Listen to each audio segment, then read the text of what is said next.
Thank you all so much for doing this.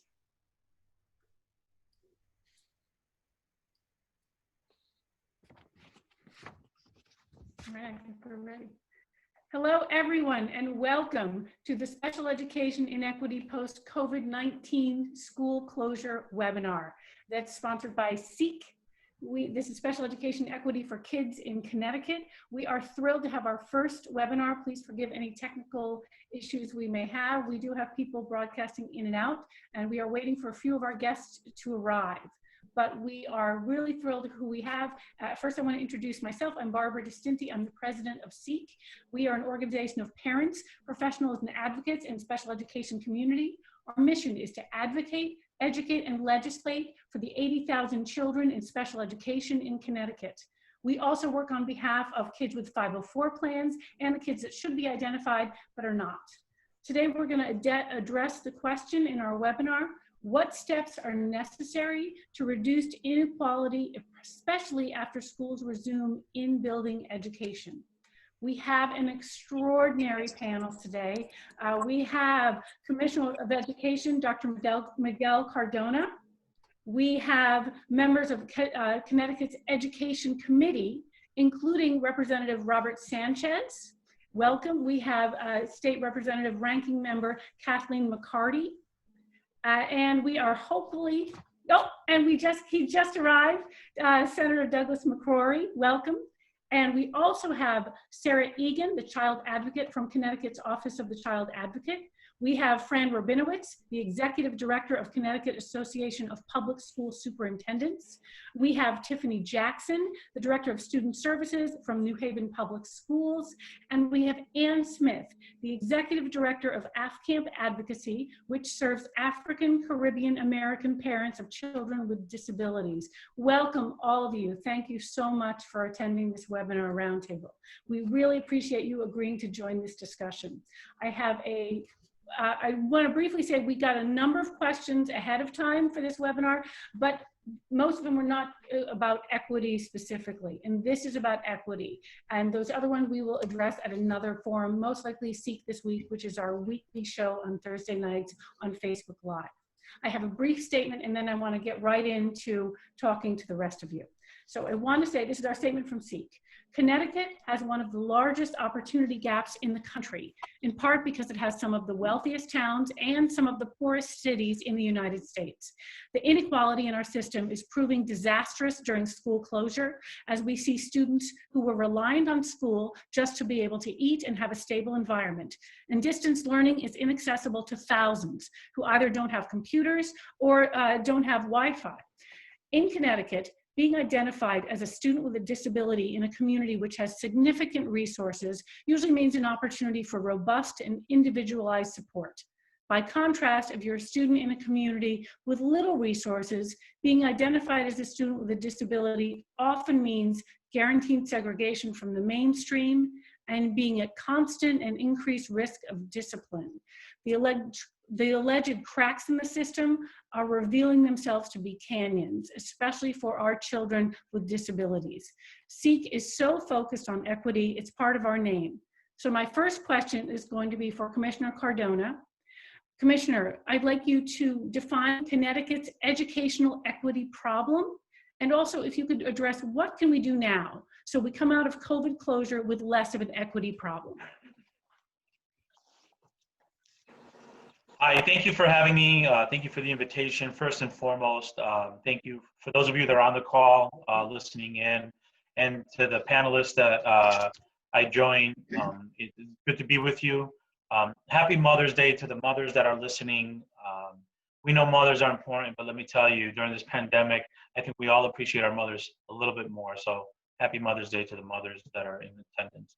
To your question about equity, we know prior to COVID that one of the major focus for the State Department of Education is to provide equity and access for students whose data suggests that they're not able to achieve at the same level based on the predictability, really zip code and race in many cases, but also students with special needs are subgroups of students that we need to focus on more. After COVID, it made it more clear that the access to quality materials, whether they're online materials or materials that are provided either in a work packet. It is also differentiated based on the ability for the community to provide that. This is more important now than ever. We're seeing it not only with devices, but with connectivity. I think we have to keep in mind, you could have a device, but if you don't have internet access, then there's very little opportunity to access the content that might be online in districts. So that we know to be the issue. And if you've seen our statement, I think it was Monday or Tuesday, we released a statement about educational equity and making sure that during this time of need, during this time where every sector is going to take a hit, we have to make sure that we continue to advocate for students and be their voice to make sure that when we start rolling back in, we're addressing those inequities and we're doing better to bring them out for the whole community, and so that it's not just pockets in Connecticut. More important than ever. Okay. Is there anything specific that we can do now? Any action steps that we can take now that you think could be helpful? Sure. So, first and foremost, I think it'd be helpful to the folks in the audience to hear that the reopening committee is working really hard. We have meetings, conversations today about how to think about summer school and what does that look like. And in preliminary conversations, we're identifying the need to support students with special needs as a priority, as our students that are English learners who maybe are getting access to materials, but in a language they don't understand, or students who have not had any connection whatsoever with their core curriculum because they don't have the technology or device. So in many of our urban centers, there are students that we haven't been able to reach, as you mentioned. So we're prioritizing that. That's important for you to know. I think collectively, if we can all come together around things that we agree and really push those to the surface, that's critically important. For me, when working with philanthropy, when working with the governor's office, when working with anyone who'll listen, connectivity matters, and giving students, in particular, those in the secondary schools, access to a device would be critically helpful.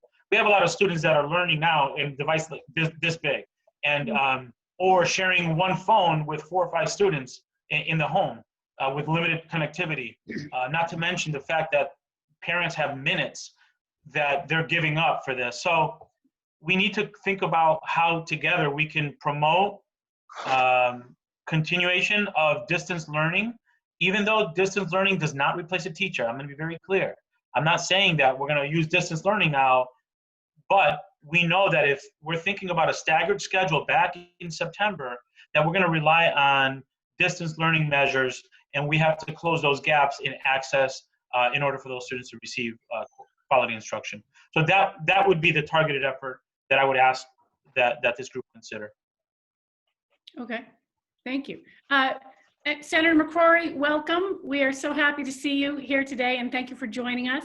I do want to ask you the same question. If you could define Connecticut's equity problem, and what can we do now so when we come out of COVID closure, we have less of an equity problem? First, I want to thank you for allowing us to be a part of this conversation. I think it's very important. I also say that, unfortunately, I'm not going to be able to stay for the entire event. I have another Zoom conference at about 12:15. But I would just say, we talk about equity, right? Special education.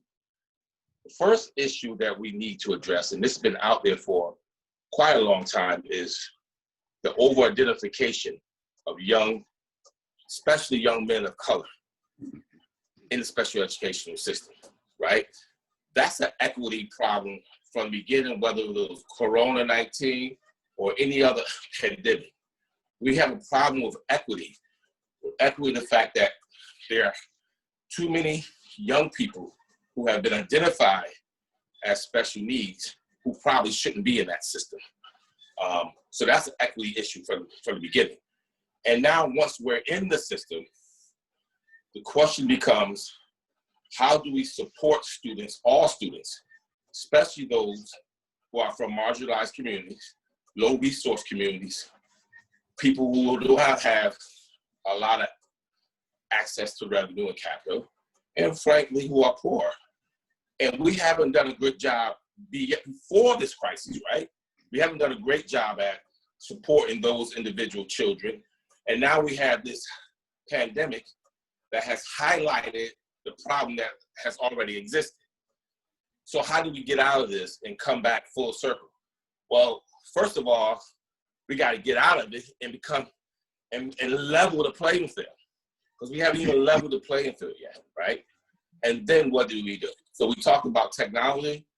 Absolutely, that is a need. We know that as we move forward, that every school system, every community has to have access to technology and have a computer. All students, whether they're special needs students or general students, we know from 6th grade and beyond, they all need to have a laptop. That's gonna be the new paper and pencil, right?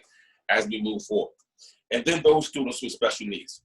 Right now, I know there's a problem in the school district that I work with performing PPTs and all those other things that go along with our children who are not getting it right now, or if they're getting it not at the rate that they need.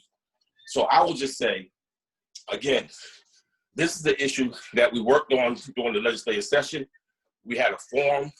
We had some great ideas that came out of it. One of them was cost. How do we work and reduce the cost or provide better resources for students who need special support? I would just say, as we move forward, there are certain things that have to be a part of all our kids' educational system. Again, technology, connectivity, reduce the over-identification. And this gives us an opportunity to start anew. How will we move forward in this round? So those are things I want to lead with, and I want to listen to discussion. I'm not an expert, although I've been an educator for 27 years. I'm not an expert, but I like to listen. And if you experts, provide us some strategies or solutions, once we come out of this, we're going to are successful. Thank you. Great. Thank you very much.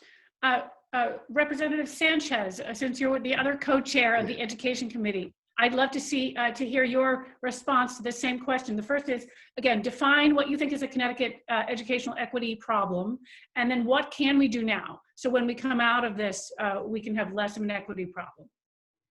Yes, well, I have to concur. You can hear me, right? Yes, we can hear you. Okay, great. Well, before I even answer that, I'd like to say thank you to the panelists that are here today to share in this webinar. Again, Representative McCarty and Senator McCrory, and I know Senator Eric Berthold could not join us today, but we have a tremendous team on our Education Committee, really good bipartisan team. And I know that there are a lot of things that we're going to have to tackle moving forward in regards to equity, in regards to many issues, ECS funding and so forth. And again, happy Mother's Day to all the mothers out there as well. So let's start. Senator McCrory brought up some really good issues that we've had in the past and we continue to have. And I know that Commissioner Cardona has come in and has started to make some really good changes, and he understands it, he gets it. He worked in a school system and he saw that firsthand, the inequity issues that we have statewide. And so I know that moving forward, we're going to work on this diligently and come up with some new guidance. And also, the other thing that we're going to have to really look at is funding. How are we going to fund special education? How are we going to fund ECS moving forward? Because, for instance, in my city, it's been underfunded. Education has been underfunded for so many years. And so right now they're playing catch up. So even though we're providing my school system here some additional dollars on a yearly basis, they're still catching up. And inequity has been something, we all know about the achievement gap. We all know that these are issues that we have been dealing with for many, many years. And we need to do something now. It's just like Senator McCrory had brought up, that this pandemic has highlighted even more so the inequities that we have in our system, in special education, and also in educating our Black and brown students in the urban centers. Urban centers continue to fall behind and have less resources. Urban centers, cities like Bridgeport, New Haven, and Hartford, and New Britain have higher tax rates, property taxes. And so we need more help. We need a lot additional dollars from the federal government and from the state. And so there's so much that we're gonna have to deal with moving forward. And I'm ready.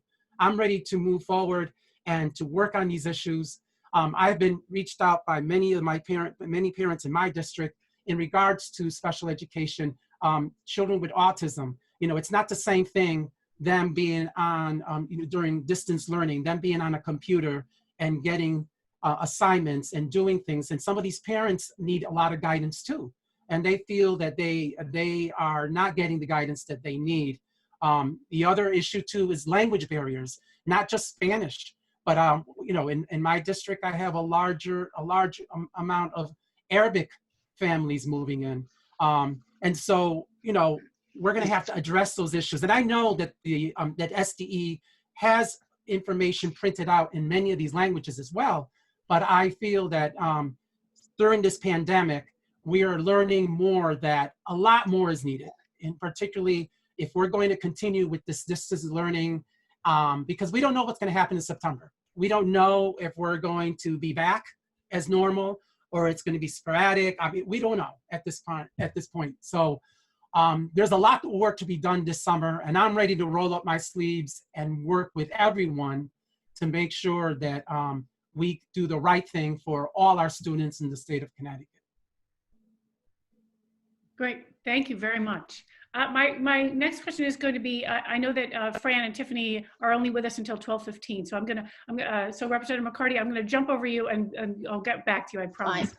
So my next question is for Fran Rabinowitz. And Fran, could you, again, answer the same question? If you could define Connecticut's equity problem, and again, action steps. What can we do now so that when we get back to whatever the new normal will be, we have less of an equity problem? Thank you, Barbara, and thank you all to the panelists and to those who are listening. The first thing I want to say is I'm very thankful to be discussing this issue that is so prominent right now during the COVID crisis. I'd like to break it into two areas in terms of equity. Number one, long-term, and then short-term. Long-term, I've had a wonderful career of over 40 years, most of it, 30 of them spent in Bridgeport. And I worked as a teacher, administrator, and as interim superintendent for 3 years. And I agree with what both of the co-chairs said and with what the commissioner said. We have a long-term equity issue. We know that.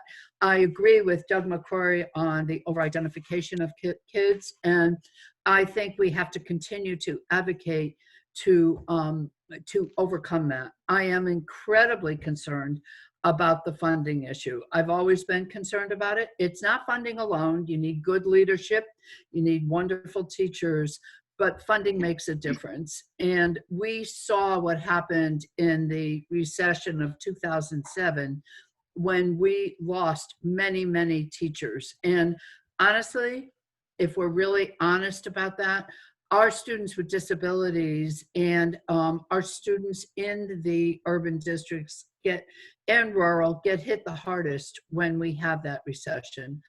I am concerned because they're already calling this the COVID recession. And I just read an article that said that we can expect that the percent of educators will be reduced by 8.4%. And for Connecticut, closer to 10%. If that happens, we will have a disaster. Honestly, that is not the way to go. So I believe we have to work on that and continue as a collaborative to work on that.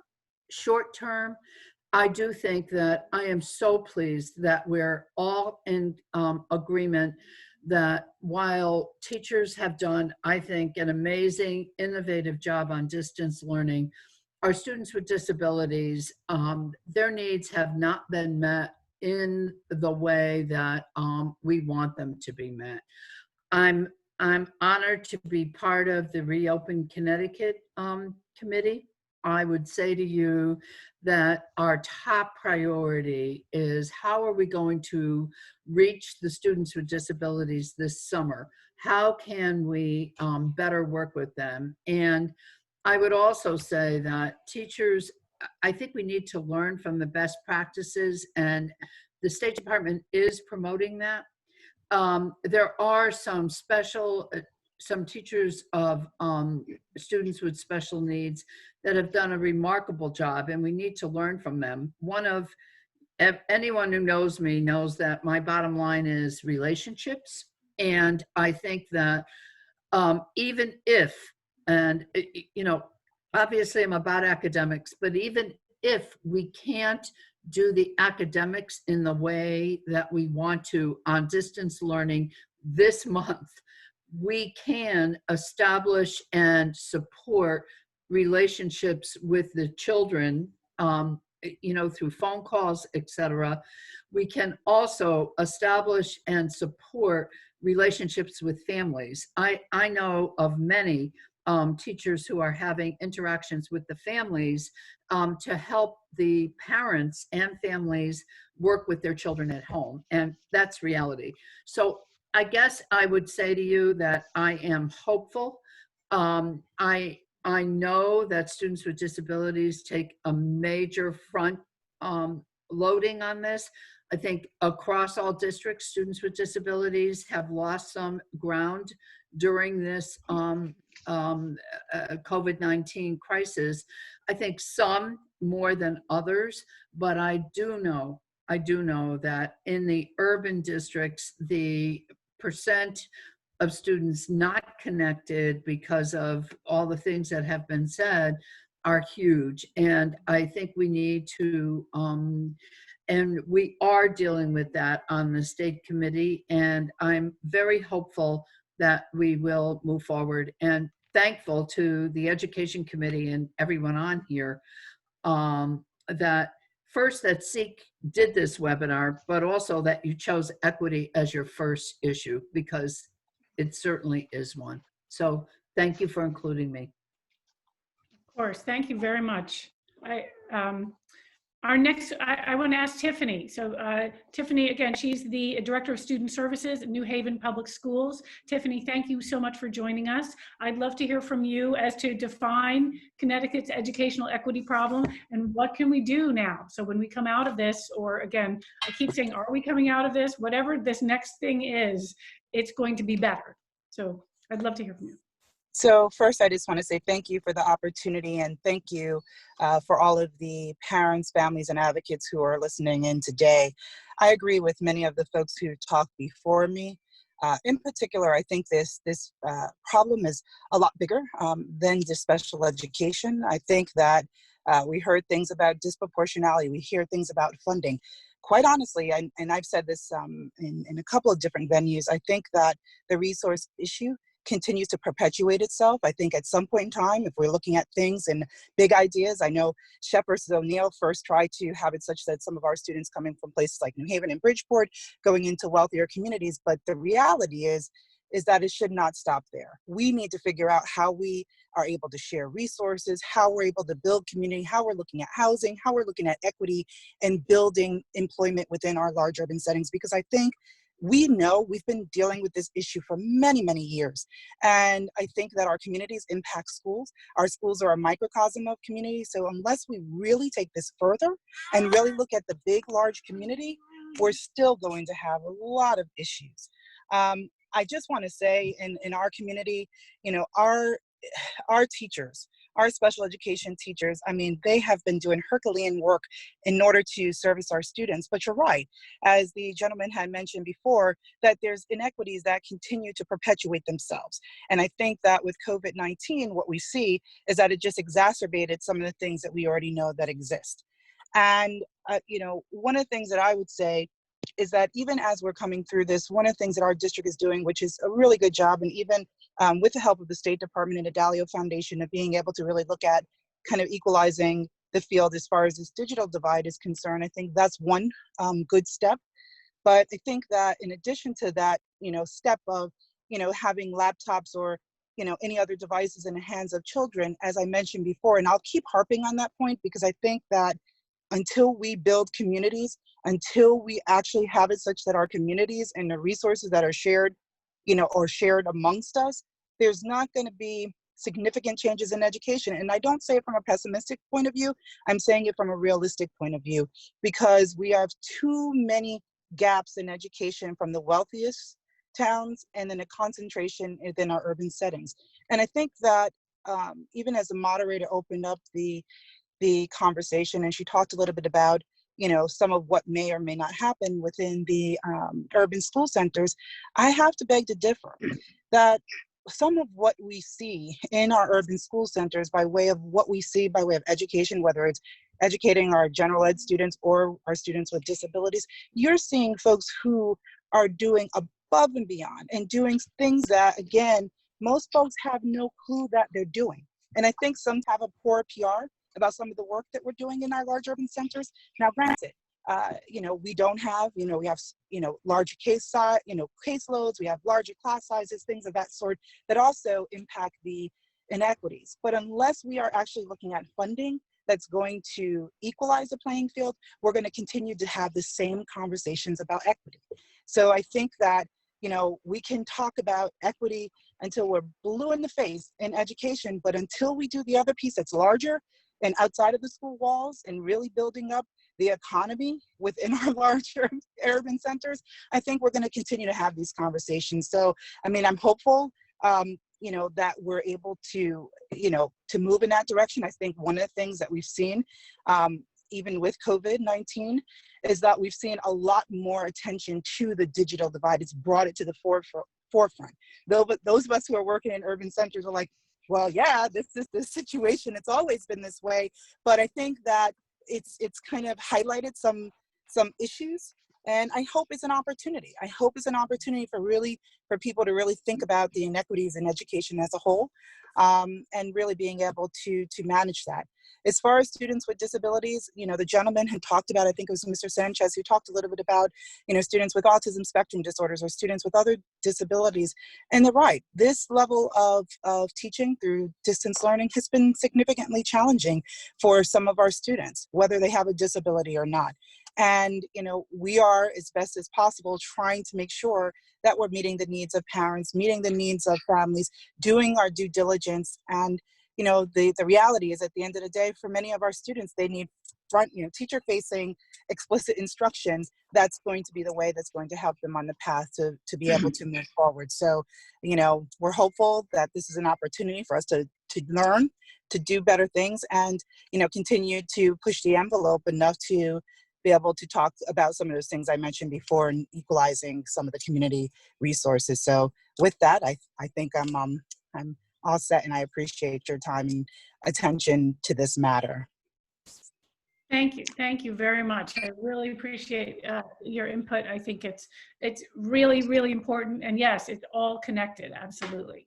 I want to ask the same question to Representative McCarty.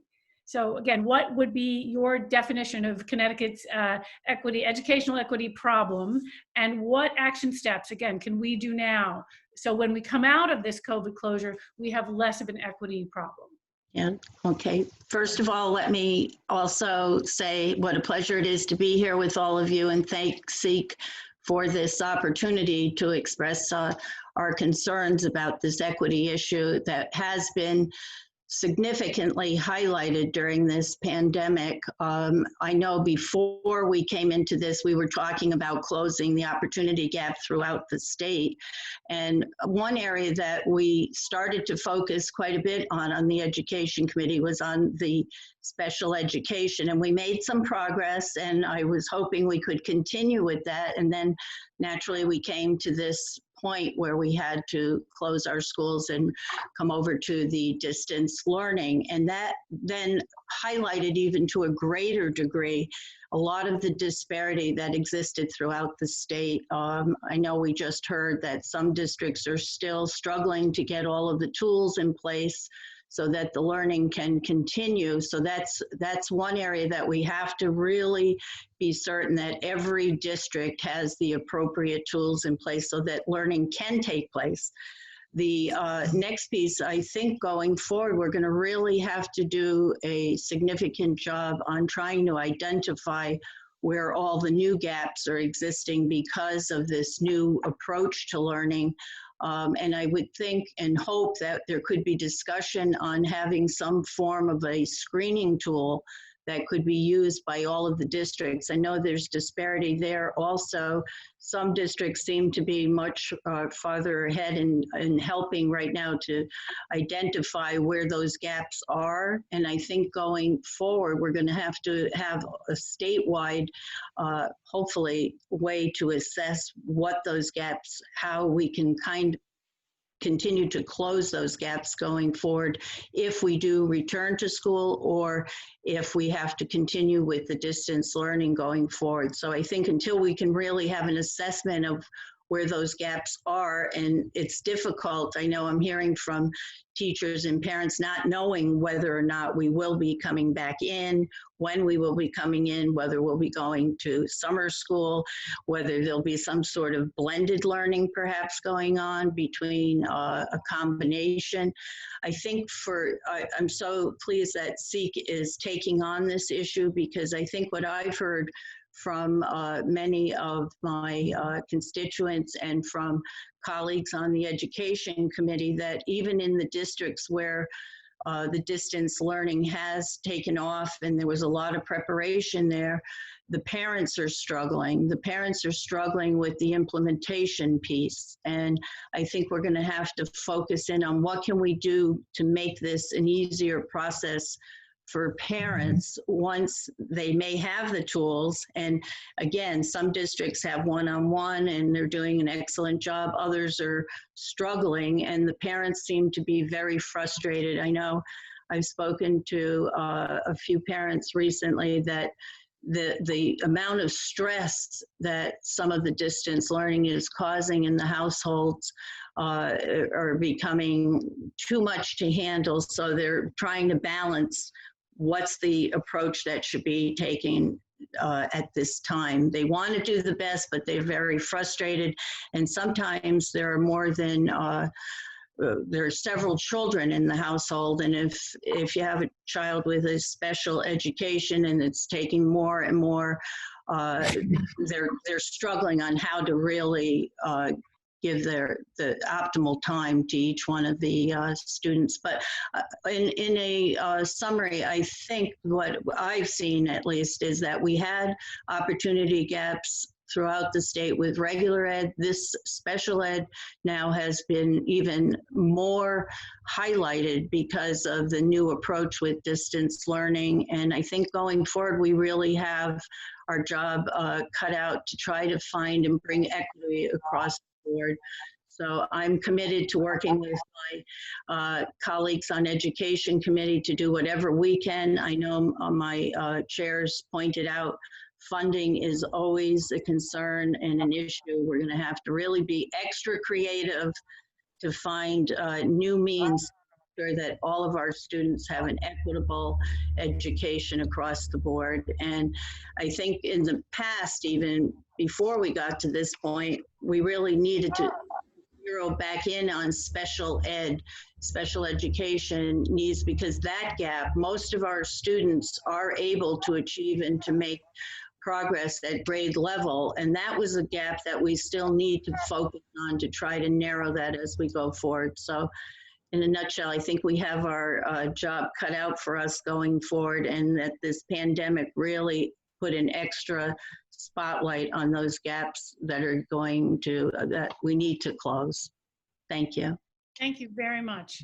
I did want to let the audience know, we have a few more people that I want to give a chance to speak, and then I'd love to have some people answer questions, you know, and respond to each other's comments. I do know, and just letting you know, first of all, we're getting a lot of questions. We don't necessarily have time to answer those, and anything we don't get a chance to answer, we can certainly, Seek will address on our Seek This Week, or we'll get back to you, we promise. But thank you so much for your participation out there, and for watching. And again, what a fantastic panel. Now, I would like to just say a quick thank you to Tiffany Jackson and Francis Rabinowitz, because I know they have to leave at 12:15. Not that you have to leave now, but make sure, we really appreciate your time. This is such a busy time. So I would like to hear from Ann Smith. So Ann, I'd like to, again, I'm asking the same question, if you could define Connecticut educational equity problem and give me some action steps. What do you think we could do now? What could help to have us have less of an equity problem when we come back? Well, Barbara, thank you for this opportunity to participate on the panel. You know, I have heard some of my fellow panelists and how they have defined the Connecticut equity problem. There's much to be agreed with in terms of those definitions, and I wouldn't want to spend this valuable time really just repeating what we have heard. Sure. I would say from the perspective that I bring, working with AFCAMP, we do advocacy for children with disabilities, and that is for all of children with disabilities. While our work focuses on the geographic area of Hartford and its contiguous towns, we do serve the demographics that are represented in the Hartford public school system, et cetera. So yes, we do have African Caribbean American in our name. Our services, though, do serve those families and students with disabilities. And so one of the things that I'd like to do in the time that I've been granted is to identify more so some of the areas where I think that we can focus on in terms of planning for coming out of COVID-19. My fellow panelists have done a great job identifying, you know, what those issues are, including, you know, identifying that that what we're seeing now, it's a microcosm of what we know existed before, but COVID-19 has put a spotlight on it. I did hear someone say, and I try to take some optimism from that, because I believe that while in the past we might have been able to sweep some things under the rug or not pay as much attention to them as would be warranted, I don't believe we can ever step back from the focus that has been put on equity, inequities, and disparities right now. For our students with special needs, I'd like to just say that it's a very complex issue. And when we talk about distance learning, I'd like for us to really understand that that touches only a portion of the population of students with disabilities. We have students who are very vulnerable, who are very compromised, who have physical and medical issues that distance learning cannot address. So that as we are looking to come out of the situation that we're in right now, the stage of COVID-19 that we're in right now, we have to recognize that there are students who are not going to be able to be educated through special education services that are delivered virtually, but they have the same right to a free and appropriate public education, so that we have to be looking at how we're going to address their needs as well. There are many districts that have done a good job in terms of pivoting to new learning styles to help address education during this time. One of the challenges that I think we should be taking a look at as we're planning to come out of it is to take a look at the discrepancies that are existing between districts, and even in some cases within districts. So greater standardization around guidelines and oversight from our Connecticut State Department of Education is something that I think would be very, very necessary as we are going to address equity when we come out. I would also like to share that I think that there's another opportunity here and sort of a bright light, because in some districts you really have seen where teachers are engaging with families to support students. Well, COVID-19 may have made that necessary, but the reality is that this collaboration between educators and caregivers, family members, this is integral to success of academics for all students. It is particularly important for our students with disabilities, but family engagement is a big piece of the solution to the equity question. So when we're coming out of this and when we're planning for this, I think that one of the areas that we should also be focusing on is where is the voice of the parent and families in the planning for reentry and reopening? Are we really hearing from those families, those caregivers, what their challenges and their issues are? And this is really something that I think is highlighted very greatly in our urban communities, in our communities of color, because it's not a one-size-fits-all solution.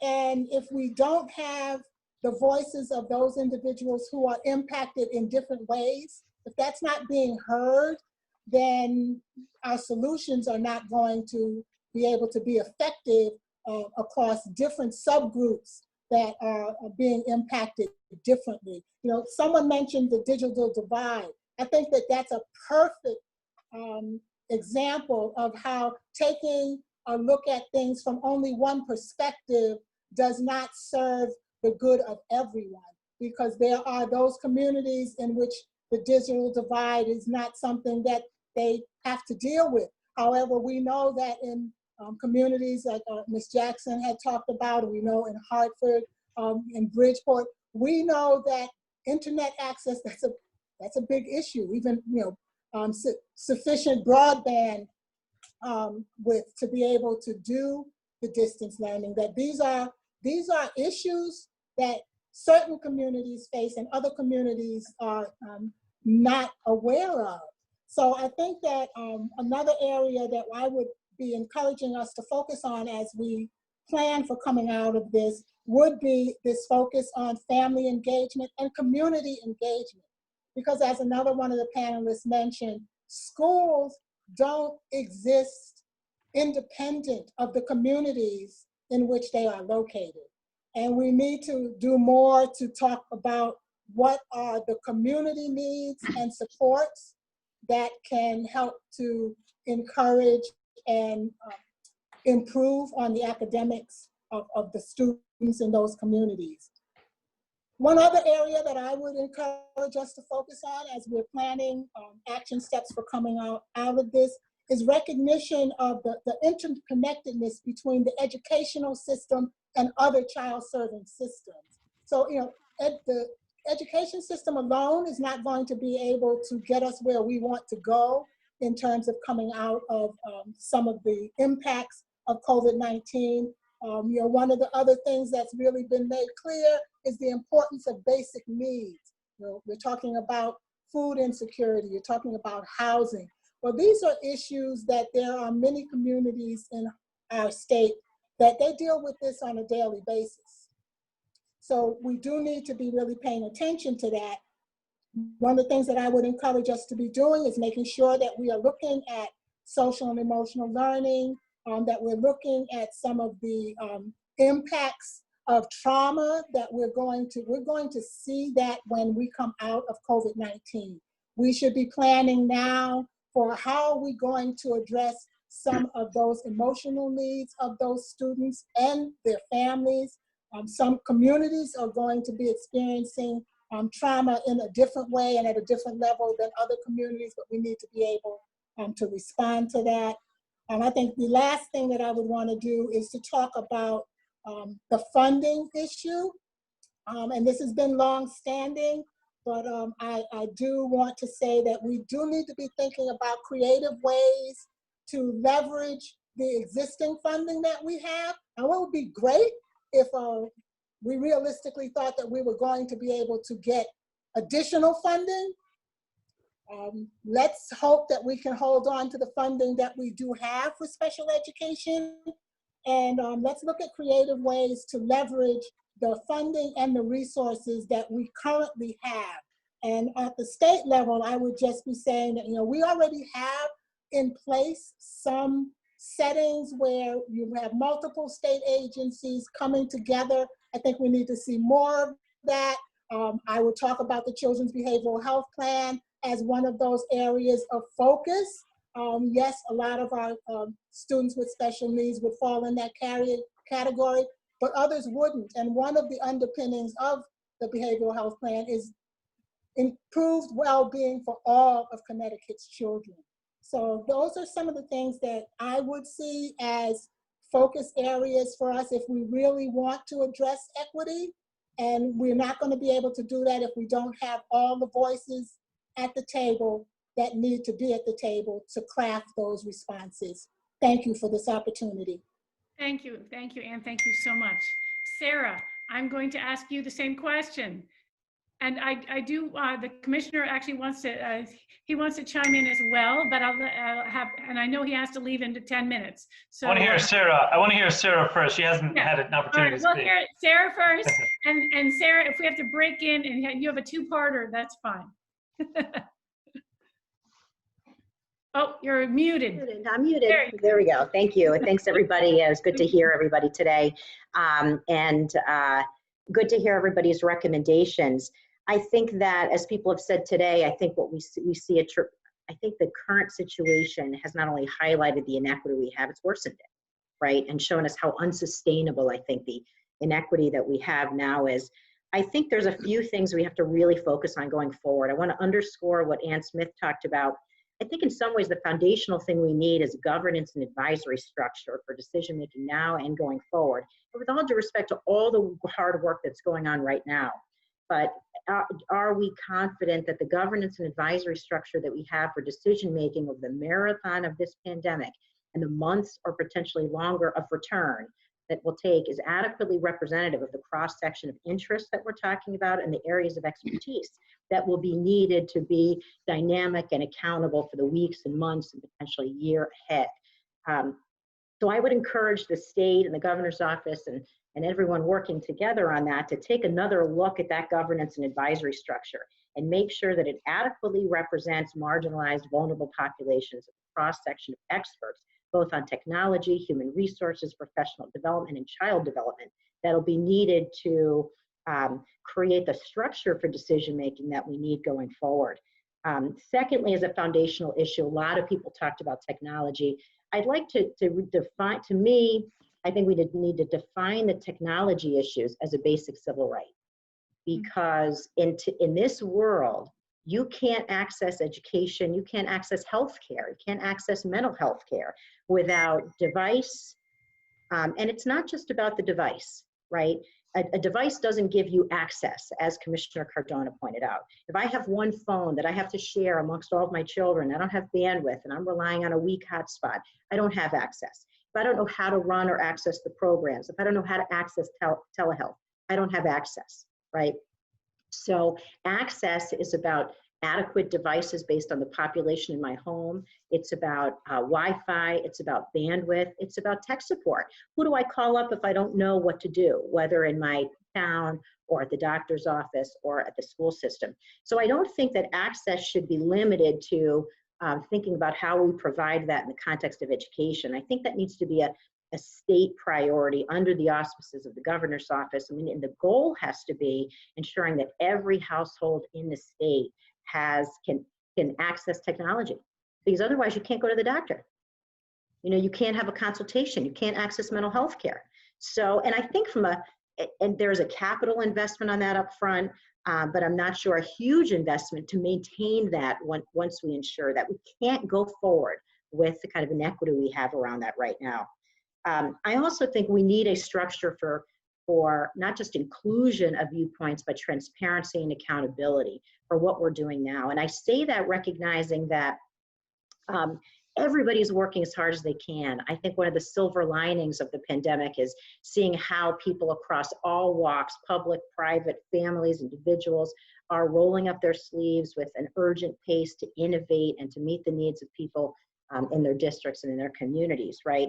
But at some point, we have to overlay a structure of standardization, accountability, and enforcement over the things that we're trying to do, right? So looking through the questions that people ask, you know, you hear a lot about, you know, what a disparity in what kids have access to, what they can use. We need to start standardizing what does educational engagement look like in the context of distance learning or hybrid distance learning, right? What does it mean to participate in and make progress with learning?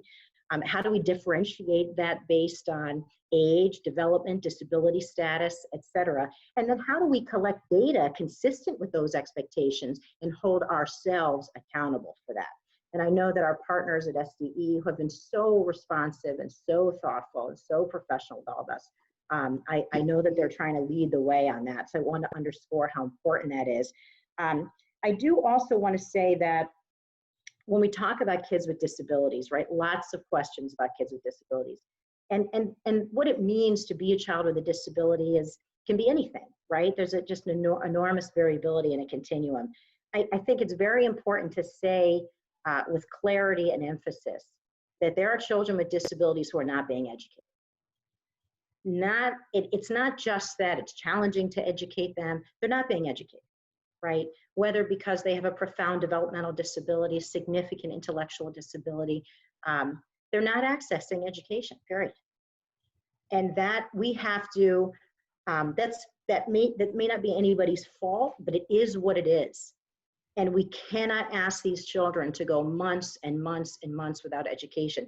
So I do think that we do have to think about who our highest need and most vulnerable cohorts of children are. There are children who cannot access education without one-to-one support. And so as we make decisions about how to stagger back to school, how to identify different cohorts of children and what they need, I think we also need to look to our partners in across state agency and in local communities, right? There are people right now who are receiving one-to-one support, whether it's from home health care, whether it's from DDS, whether it's from DMIS, whether it's even from clinics that are serving children one-to-one right now with PPE and other supports. I'm not a public health expert, so I'm not endorsing a particular methodology, but I do think that we have to recognize that without one-to-one support done in a safe way, there are children who cannot be educated through distance learning. We have to accept that and think about how we can prioritize one-to-one education for those children going forward. You know, lastly, echoing a point that Ann Smith made, this issue about engagement, right? Once we standardize what we mean by engagement, then we have to think about what are the strategies for engagement.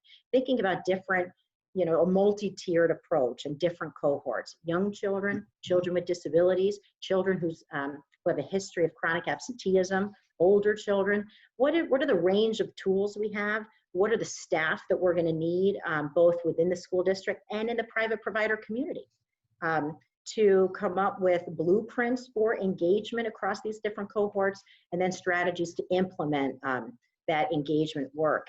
And I think, you know, getting additional, additional thinking and maybe guidance from the State Department of Education about how can local districts work with providers in their community to conduct this engagement work, I think will be really important.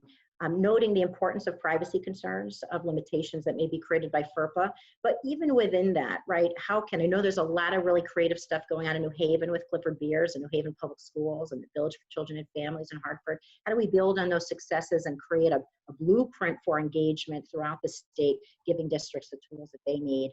And finally, money. People will need money to implement all of these strategies. I know that there's efforts at the federal level to get a line item for IDEA, but we are talking about a transformation of our system of education. We can't do that without giving families the resources they need and without giving local government and state government the resources that they need. So if there's not going to be a massive infusion of cash from the federal government for state and local governments across the country, I'm worried we're going to have to really roll up our sleeves and think about alternatives in that event. Anyway, that's my spiel. And thanks. I know I just went fast. I hope my bluntness wasn't offensive to anybody. I just have such appreciation and respect for all of you, and I'm glad to be included. Thank you. Thank you, Sarah. Thank you very much. So, Commissioner Cardona, I know you don't have much time, but we'd love to hear your response. Everybody's time is just as valuable. Unfortunately, I have a couple media things that, because of the announcement this week, that I have to get off right after, but everyone is doing great work. And I'm glad I got to listen to Sarah, because prior to COVID, one of the things that COVID took away is my opportunity to meet Sarah in person. I know we were working to do that. I look forward to shaking hands with you in the future and sitting down to talk about how we can support our learners in Connecticut.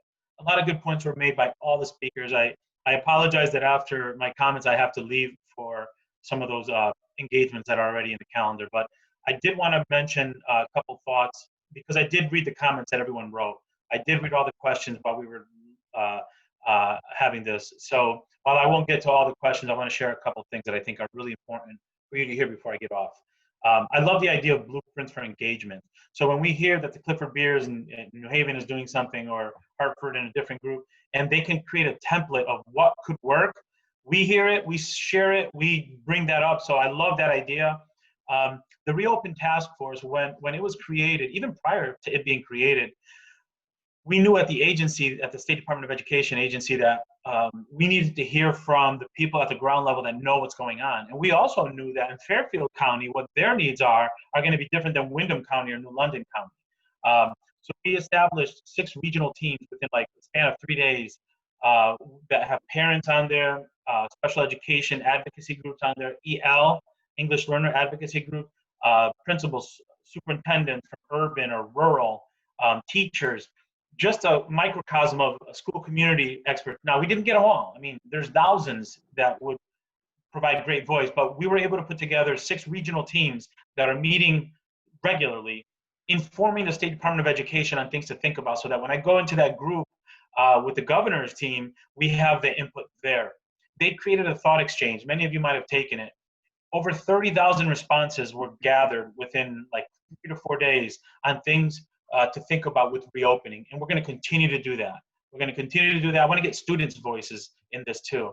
So we created an advisory team because we know as this marathon continues, we're going to have input from different stakeholders, different parts of the state. And as you know, or else you wouldn't have been making this call, the experiences for some are totally different than the experiences for others. So we have to make sure that we're bringing their voices in. I want to speak to the students with special needs, children with autism, children that require one-to-one service. A laptop and a great internet connection means nothing if your child needs one-to-one OT or PT or speech services that require in-depth, like hand touching, or I get it. I totally get it. First and foremost, your child's safety and the safety of the staff is number one.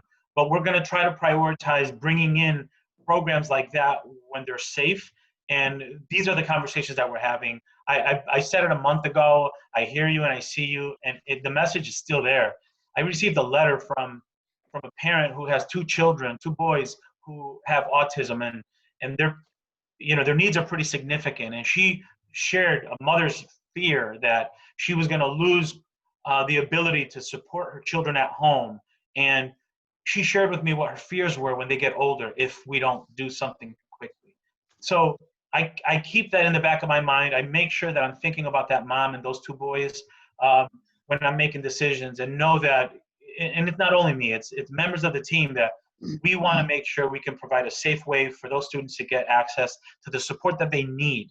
And we know that a laptop, an internet, or a wonderful packet is not enough for so many of our kids. So keep in mind that we know that we're trying. We want to make sure also, though, that we're not putting your child in harm's way, or the staff in harm's way that would then require another shutdown, right? So we're working on that. But your thoughts and your comments resonate with me, and we're going to continue to move forward in that direction. And then lastly, And I know you feel it, but we haven't talked enough about it on this call. Anything that we do moving forward in education for the generation and the future generations of students needs to have social emotional development embedded deeper and stronger. Children have experienced trauma in a way that we can't even fathom in this last month. So we need to be prepared to make sure we're meeting the emotional needs of our students, make sure that we're thinking about how to support teachers in the development of their skills to assess, the trauma that the kids are coming in with. And this is something that we're going to take very seriously, and we're going to really focus on, and that's where we can continue to use our partners. Not only have the students experienced traumas, our teachers have experienced trauma, our communities have experienced trauma. So schools are going to be the lighthouse for Connecticut. We're going to move forward, and with your partnership and your support, I'm confident that we're going to do the very best to bring our kids back safely, and we're going to provide a path forward where their needs could be met and they can be supported, and we can continue to be one educational voice in Connecticut. I want to thank you for the invitation again. It was an honor to be a part of this panel, wonderful panel. I listened, and I heard so many great things, and I'm encouraged by this last hour because I know that together we're going to be able to accomplish a lot in Connecticut. Thanks again for the invitation. Thank you so much. Thank you, Commissioner. Thank you very much. I do have one final question for as many of you who can stay, and I appreciate the time. It's 12:35 and we said pretty much an hour, but we really appreciate your being here. I just have one final, we do this at Seek This Week every Thursday night. We do, because we like action steps. I'm a theater teacher. I like action. I like people moving around. So give us, each of us, your final takeaway, your action step. What can someone who is a parent or a teacher or an organization, what can we do to help you? Because we hear a lot of the same, you need money, you need internet access, you need lots of stuff. But is there something that we can do, the state can do, something, an actual action step that we should be our takeaway to help with this inequity issue?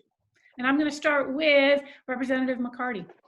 So that's me. Thank you. But if I may just say, it was a pleasure to hear from everyone today. And I think we did really focus in on some of the very serious concerns that we have going forward. This equity is going to be an issue that we need to continuously tackle. We have our work cut out.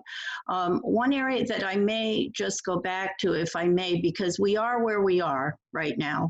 So I'm looking at trying to make sure that we do the best we can to help our parents out there that are struggling right now with implementing some of the learning tools. So I would like to see more guidance come from the state on how to help our parents, even if it were to be putting something together in a kind of a simplified fashion, that if they have the tools in place, but how do they actually implement those to help their children to learn. That I'm hearing from multiple parties that this is a real problem. Whether we go back into school, into a building in the fall, or whether we continue distance learning through an extended year service with our special ed students now, we need to do something to help our parents more to be able to cope better with the tools that are in front of them. That's a smaller piece. If we looked at, we talked today in a broader way across the state. I think I'd like to also look to be optimistic, look for some of the silver linings. We have parental engagement. We need to help our parents. We need to help them know how to help their children. So I would look, the state did a great job sending out guidance on PPTs and IEPs and what the what the regulations, federal and state, where we are with it.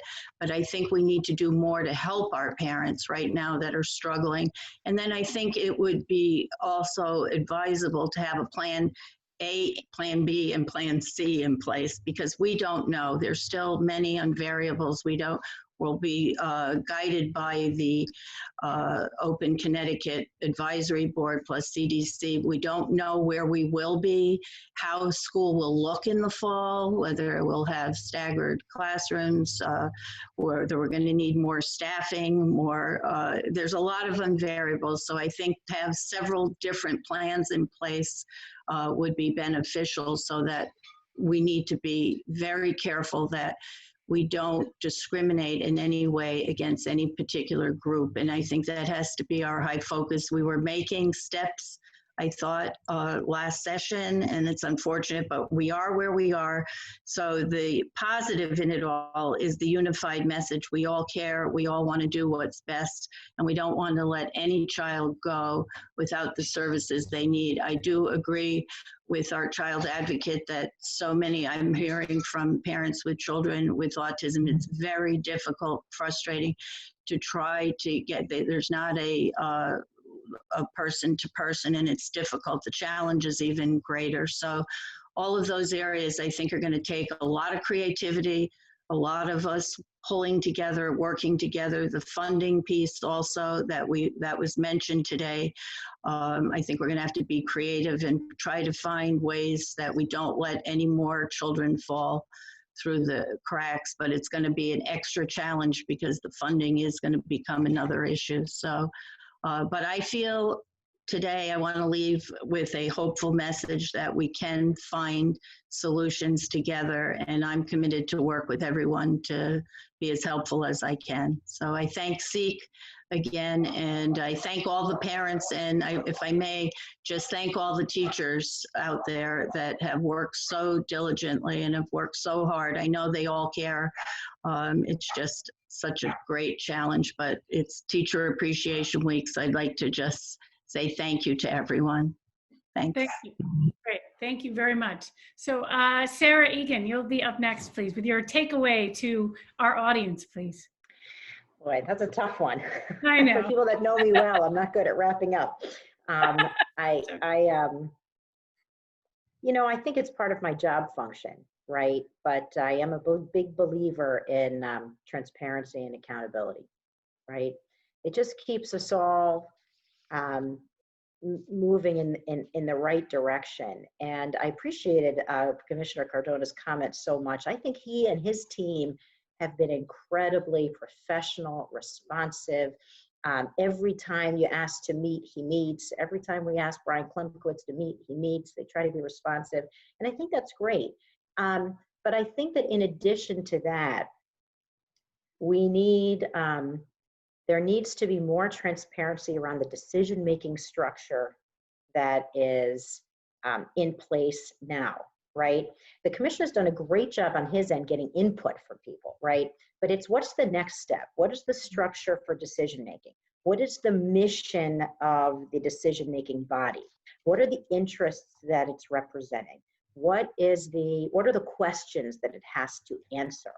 I think that all needs to be generated and published.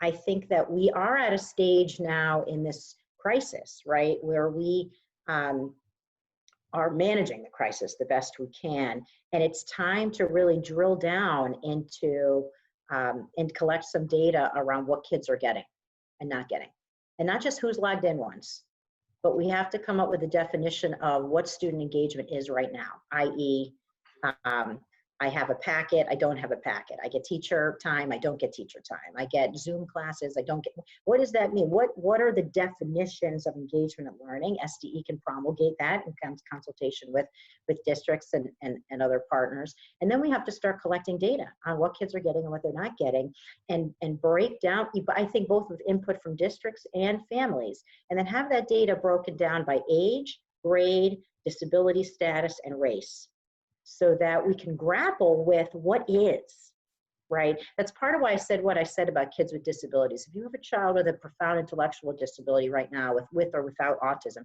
they're not getting educated through distance learning, period. Period. We know this. So we have to say that, right? If 45% of kids in Bridgeport are not accessing education, we need to know that. And at what percentage of those kids are little? What percentage of those kids are here? What percentage of those kids have an IEP? We need to gather that now, right? So there's like, let's decide what are the 3 things that we want all districts sort of reporting out on over the next 3 weeks, right? So we can look at where we are and start to make a QA structure over it, so that with an appropriate representative body, right? So it all starts to come together, that can assess where we are, what the baseline district and community needs are, intervene where we can, make course corrections as needed. But I still think we need to think about our structure that we're operating in here and start. And there is no one perfect answer, but I think that needs to be improved. And that's one of the first steps I would take.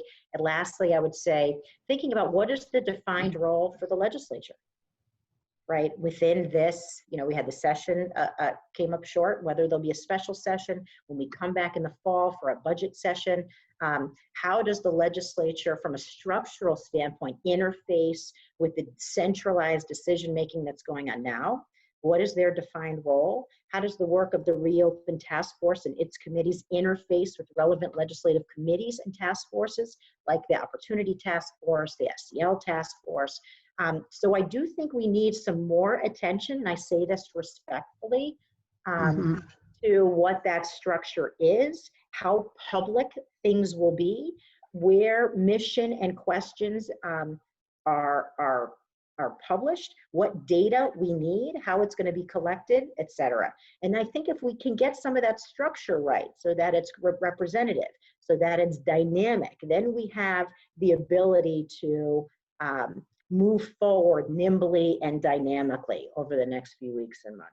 I know that was a little like, So I don't know, wonky, but it's fine. There's a lot to talk. Absolutely. Thank you very much. So Anne, I'm going to give you the opportunity to weigh in. What would you like your takeaway to be for our audience? Action steps. I think you're still muted, so you have to unmute yourself. Anne, are you with us? How many people have done this? Oh, here she is. Yes, I am with you. Oh, good. And gosh, takeaways. I think that I would, Yeah. well, for one thing, there are some comments in the chat about resources for parents of children with disabilities. So I would just say that there are 2 resources that I have chatted about. They are funded by the Office of Special Education Programs under IDEA, www.afcamp.org and www.cpacinc.org. Whereas AFCAMP is more localized, CPAC is more statewide. So if you're not in the Hartford area, you could reach out to CPAC, our sister org. I would say that one of the things that we need to do is make sure that we are having these conversations in forums that include the policymakers and those who are impacted by the policies. Lots of times we've got the state agencies and the policymakers, they're in one forum having their conversations. Community members and parents, families, those who are impacted are having their conversations in another forum. And we are going to come up with the best solutions for how we support our children and families with special needs if we have collaborative conversations amongst those groups. None of us can do it alone. The only way that we're going to get it done is if we are all talking together and working together to do this. And that's going to be especially important in a time when you know that you're likely to have even less availability of resources than what we have now. Mm-hmm. Absolutely. Thank you, Anne. Thank you very much. That's great. All right, so Representative Sanchez, you get the last word. So I'd love to hear your takeaway. Yes, hi. Again, thank you, Seek, for providing this webinar. Learned so much today. I'm not a specialist in special education, but my background has been in early childhood development, and I know we have to remember we cannot forget birth to 3 and preschool programs, because that's where education starts. It starts from birth, and we definitely can't forget them. We still have thousands of children in the state of Connecticut that don't get early childhood services, and it has to do a lot with funding. And so we really have to look into that as well. And there's going to be a day where I think universal preschool should be mandated, because that's where it starts. That's where it all begins. And that's where we can also diagnose and find out where children need more have ADHD problems, have autism, and so forth. That's where it begins, and so it's very important. So moving forward, I'm, like I've stated before, I am so happy to have the people on the education committee that I have there, the leadership, with Representative McCarty, Senator Berthel, Senator McQuarrie, and so many on our education committee, because we really, we get it, and we know that we have a lot of work ahead of us. And in regards to a special education, when we are talking about going back into session, I know we're going to have a special session. We have to, because we still have some things that we have to talk about. We have the governor's adjustments to the budget, which will affect education, and so we have to look at that. We have to talk about school construction that we have to approve. And also, there were a number of bills that on the education committee that were very important in regards to the achievement gap, in regards to special education services. We have to address those. And so I'm hoping that when we do go back into special session, that some of that language is incorporated in either an emergency certification packet, or they will allow us to bring out some of these bills, which I doubt that's going to happen. But if all this information, and maybe not a lot, and I know that I'm going to reach out to my committee members on Monday. We're going to have a Zoom meeting to talk about what our priorities are and how we're going to put this into a package when we go back into special session. And so, I will be looking to reach out to Sarah and to reach out to Seek about some of our bills moving forward, and what language we can add, just in case. We have to prepare, because we have been told that, yes, most definitely we will probably go in at the end of June or probably sometime in July, and we can't leave anything behind. There's so much that we're going to have to talk about. And as you know, the governor did put out earlier about the huge deficits that we're going to be running into, and how we're going to get assistance from the federal government. We don't know, but hopefully we will get some assistance from the federal government.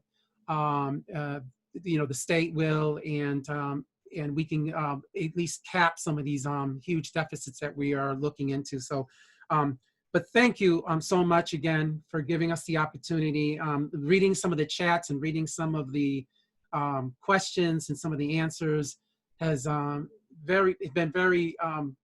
it's been very good for me, because now I've been writing down some of these questions, and moving forward, again, we're going to be talking about these, and hopefully we can get back to normal in September. I'm crossing my fingers. Doesn't look that way, but I always pray. I believe in God, and I'll continue to pray and hope that we will see an end to this crisis and go back to normal. But thank you. Thank you. Again, I just want to say on behalf of Seek, thank all of you, and thank you for the attendees and everyone here who's watching. This has been an excellent panel, a wonderful discussion, and very informative, and we have lots and lots of questions. We promise to address them on our weekly Seek This Week at 7 o'clock Thursday nights. The commissioner actually is going to be joining us, I think, the last week of May. He's going to be our guest on Seek This Week, and we so appreciate your panel. We have another webinar coming up on the 19th, which is about what is school going to look like in September. So that will be very interesting and informative. So again, thank you so much for this conversation. We really appreciate this. My one takeaway for the parents is ask for parent training. If you're confused and you don't know what's going on, please ask for parent training. It's your right. You're allowed to do it. So few people do it. So, and I'm sure teachers are stepping up. It's Teacher Appreciation Week. We absolutely have to give a shout out to our amazing teachers. Thank you so much. And happy Mother's Day to all. So again, thank you to our panel. We really appreciate it. Thank you, Barbara, Thank you. very much. Take care. All right. Thank you so much.